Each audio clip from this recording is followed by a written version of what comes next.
Hey guys, it's Nick, and I'm going to call the 2018-19 season this season a bounce back.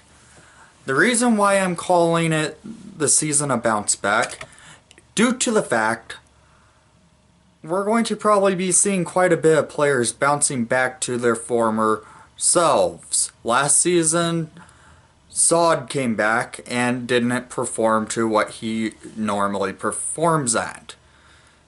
Tays hasn't been playing at his strongest in the past couple of seasons, and I think he's going to have a big bounce back season this year.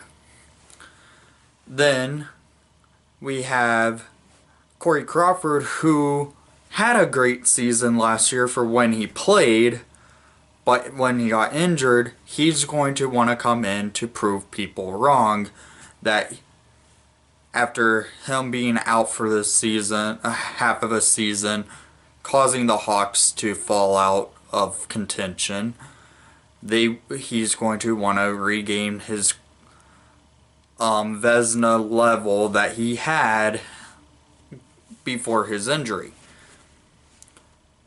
So there's going to be another player, Duncan Keith, who had his worst season statistically last season.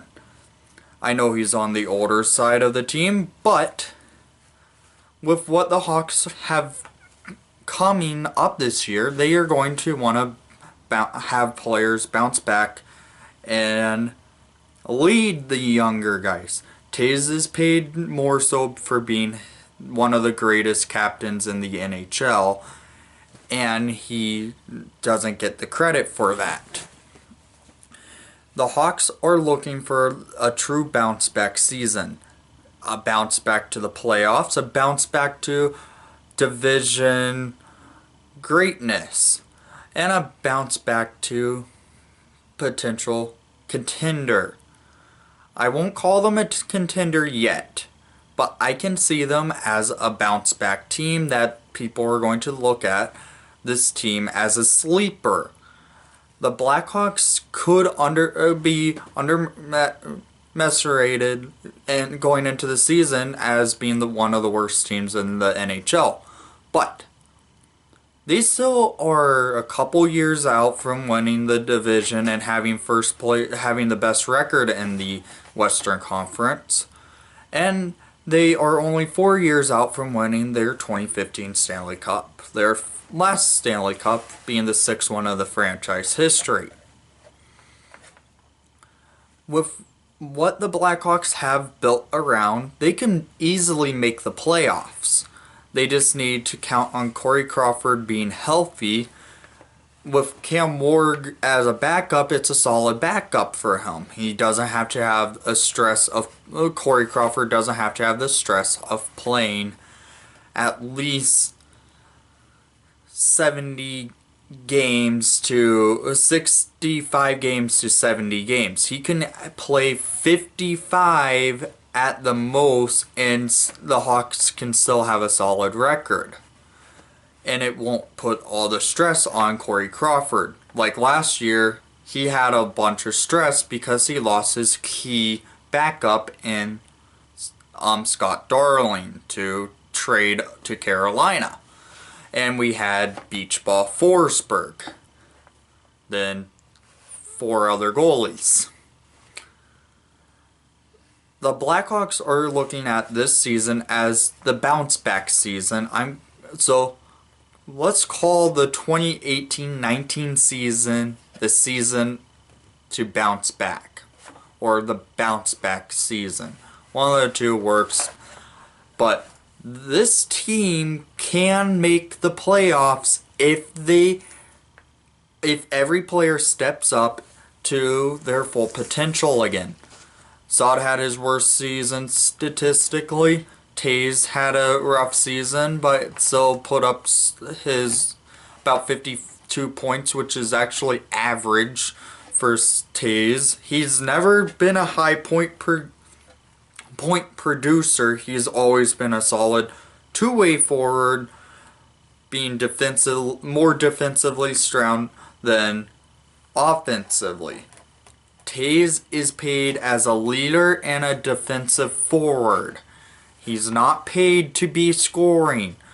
Everyone thinks the contract of $10.5 million for Tays is too high because he's not a scorer. But they don't put to record that he's a key two-way forward that can play on the penalty kill and power play. And he's in the right position at the right times. Then there is Duncan Keith, who had his worst season statistically in the NHL, who can easily put back up like at least 5 to 6 goals this year, putting up about 30 points. I can see that because he's most likely going to be paired with a young gun in Henri Jokiharju. This season is the season of bounce back, and the Blackhawks are going to face one of the hardest seasons since the Tays and Kane era started, because people already have them written off as one of the worst teams in the NHL. The Blackhawks are looking to prove teams wrong and media wrong that the Blackhawks are here and they aren't going to be undermesserated. I don't know why I can't say that word right now. But, for instance, these Hawks are going to look at this season as to not be written off, and they can still contend. So leave a comment down below on what you think of what the Hawks could look like this year if it's a season of bounce back. And please leave a like and subscribe if you haven't done so already. But most of all, let's go Hawks, and is it October yet?